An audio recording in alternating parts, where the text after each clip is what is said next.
फेंकने शुरू करता है और उसको करने के लिए सुमिरन का आश्रय दिया जाता है। जैसे जैसे आप सुमिरन को उठाएंगे, एक विचार आया, एक विकार आया, सुमिरन की ताल पर कसा स्वाहा, दूसरा आया स्वाहा, ये अनवरत चलता रहता है। इस सुमिरन की डोर को पकड़ना पड़ता है कसकर, और जो जितना अधिक कस करके पकड़ता है, जो जितना अधिक स्वयं को कसता चला जाता है, वह उतना ही अधिक अपने आप को जो है इन सभी से मुक्त करता चला जाता है। देवर्षि नारद जी का उपाख्यान मिलता है। नारद जी सुमिरन को उन्होंने वीणा की तार पर कसा हुआ था। जब भी कहीं पर भी होते थे, नारायण नारायण की रट लगाए रखते थे। मीराबाई ने भी वीणा पाली तो सुमिरन को साधा था। अनेक संतों महापुरुषों ने इस सुमिरन को एक आधार दिया कि इस सुमिरन को हम इस तरीके से अनवरत करते रहेंगे, अनवरत करते चले जाएंगे। जिस वक्त कहते हैं कि बहुत से ऐसे उदाहरण शास्त्रों में, आज हमने बहुत से उदाहरण लिए हैं। ऐसा नहीं है कि सुमिरन को, इस ताल को केवल ज्ञान वालों ने ही इसको साधा है, ऐसा नहीं है। कुछ जड़ जगत के लोगों ने भी इस सुमिरन को प्राप्त किया है। जैसे गराह और गजेंद्र का वर्णन मिलता है। उनके पास ज्ञान नहीं था, गजेंद्र के पास ज्ञान नहीं था।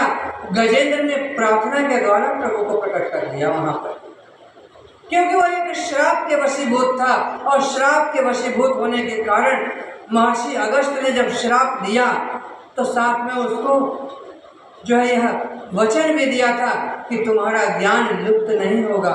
उसके फलस्वरूप गजेंद्र ने, जब ग्राह ने उसके पैर पकड़ लिए तो गजेंद्र ने भगवान को पुकारा।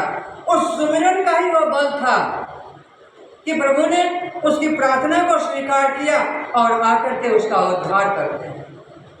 अजामिल, ये आवश्यक नहीं कि ज्ञान मार्ग पर चलते चलते लोग जो है कि सुमिरन ही करते हुए पार हो जाएंगे, ऐसा नहीं। कुछ लोग भटक भी जाते हैं, जैसे अजामिल चलते चलते भटक गए, और वो ऐसे भटके कि कई वर्ष क्या, उनको युवावस्था से वृद्धावस्था आ गई, अंतिम समय आ गया।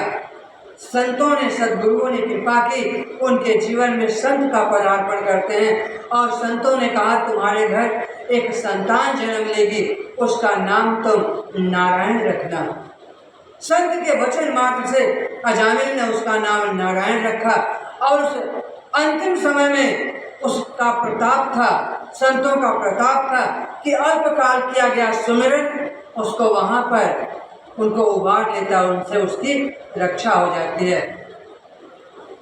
इसी चीज को भगवान कृष्ण ने गीता के दूसरे अध्याय में बहुत ही सुंदर तरीके से कहते हैं कि स्वल्पम अप्यस्य धर्मस्य त्रायते महतो है।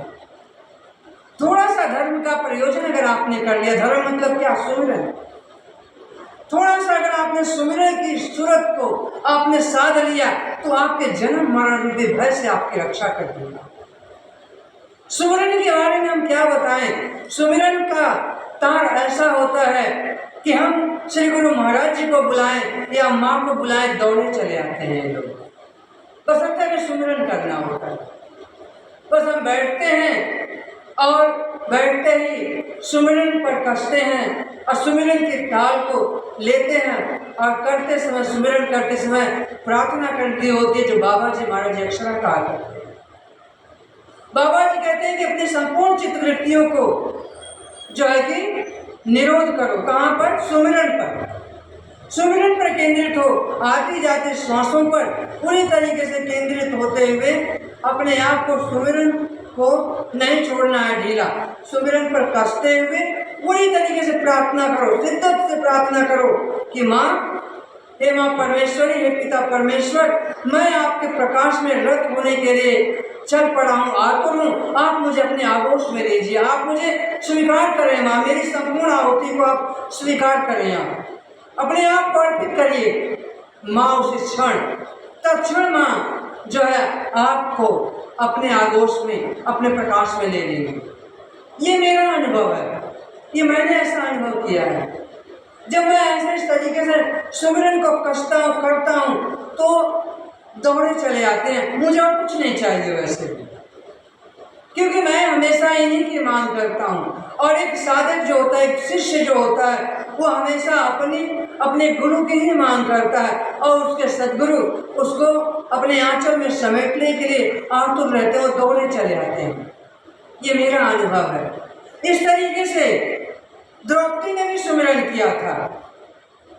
जिस वक्त भरी हुई राज्यसभा में द्रौपदी ने सारे रिश्ते नातों को पुकारा, सभी को आवाज दी कि मेरी लाज बचाने के लिए, रक्षा के लिए कोई तो उठे, कोई नहीं आया। ऐसे समय में द्रौपदी को राम नाम सुनिए।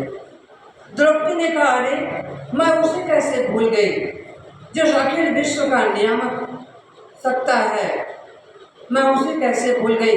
द्रौपदी ने तत्क्षण दोनों नेत्र बंद किया और नेत्र बंद कर हाथ जोड़े और गिरधर को पुकारा, प्रभु अब मेरी लाज आपके हाथ में है।